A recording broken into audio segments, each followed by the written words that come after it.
Big boss Kannada 12 season ಬಗ್ಗೆ ಸದ್ಯಕ್ಕೆ ಯಾವುದೇ ಅಧಿಕೃತ ಅಪ್ಡೇಟ್ ಹೊರಬಿದ್ದಿಲ್ಲವಾದರೂ ಹೊಸ ಮನೆ ನಿರ್ಮಾಣದ ಬಗ್ಗೆ ಕಿರುತೆರೆ ವಲಯದಲ್ಲಿ ಚರ್ಚೆ ಶುರುವಾಗಿದೆ. ತೆಲುಗು ಮತ್ತು ಮಲಯಾಳಂನಲ್ಲಿ ಈಗಾಗಲೇ ಬಿಗ್ ಬಾಸ್ ಪ್ರೊಮೋಗಳು ರಿಲೀಸ್ ಆಗಿವೆ. ತೆಲುಗು ಬಿಗ್ ಬಾಸ್ನಲ್ಲಿ ಈ ಬಾರಿ ಸಾಮಾನ್ಯ ಜನರಿಗೂ ಅವಕಾಶ ಸಿಗಲಿದೆ ಎಂಬುದು ವಿಶೇಷ.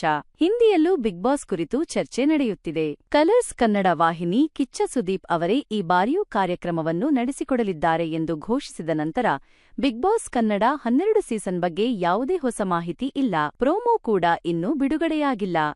ಬಿಗ್ ಬಾಸ್ ಹೊಸ ಮನೆ ನಿರ್ಮಾಣದ ವದಂತಿಗಳು. ಬಿಗ್ ಬಾಸ್ ಕನ್ನಡದ ಹೊಸ ಸೀಸನ್ಗಾಗಿ ಹೊಸ ಮನೆ ನಿರ್ಮಾಣವಾಗುತ್ತಿದೆ ಎಂಬ ಸುದ್ದಿ ಹರಿದಾಡುತ್ತಿದೆ. ಮೊದಲ 2 ಸೀಸನ್ಗಳು ಪುಣೆಯ ಲೋನಾವಾಲಾದಲ್ಲಿ ನಡೆದಿದ್ದವು. ನಂತರ 3 ರಿಂದ 9ನೇ ಸೀಸನ್ಗಳು ಬೆಂಗಳೂರಿನ ಹೊರವಲಯದಲ್ಲಿರುವ ಇನ್ನೋವೇಟಿವ್ ಫಿಲ್ಮ್ ಸಿಟಿಯಲ್ಲಿ ಇಂದಿನ ಜಾಲಿವುಡ್ ನಡೆದಿತ್ತು. 10ನೇ ಮತ್ತು 11ನೇ ಸೀಸನ್ಗಳು ಬೆಂಗಳೂರಿನ ದೊಡ್ಡ ಆಲದ ಮರದ ಬಳಿ ನಡೆದಿದ್ದವು. ಇದೀಗ ಬಿಗ್ ಬಾಸ್ ಮನೆ ಮತ್ತೆ ಇನ್ನೋವೇಟಿವ್ ಫಿಲ್ಮ್ ಸಿಟಿ ಅಂದರೆ ಇಂದಿನ ಜಾಲಿವುಡ್ಗೆ ಶಿಫ್ಟ್ ಆಗಲಿದೆ ಎಂದು ಹೇಳಲಾಗುತ್ತಿದೆ.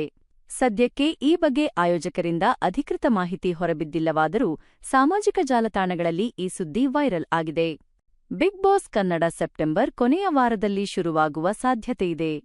ಬಿಗ್ ಬಾಸ್ ಕನ್ನಡ 12 ಕುರಿತು ಇನ್ನಷ್ಟು ಮಾಹಿತಿ ಲಭ್ಯವಾದರೆ ನಾವು ಖಂಡಿತ ಅಪ್ಡೇಟ್ ಮಾಡುತ್ತೇವೆ.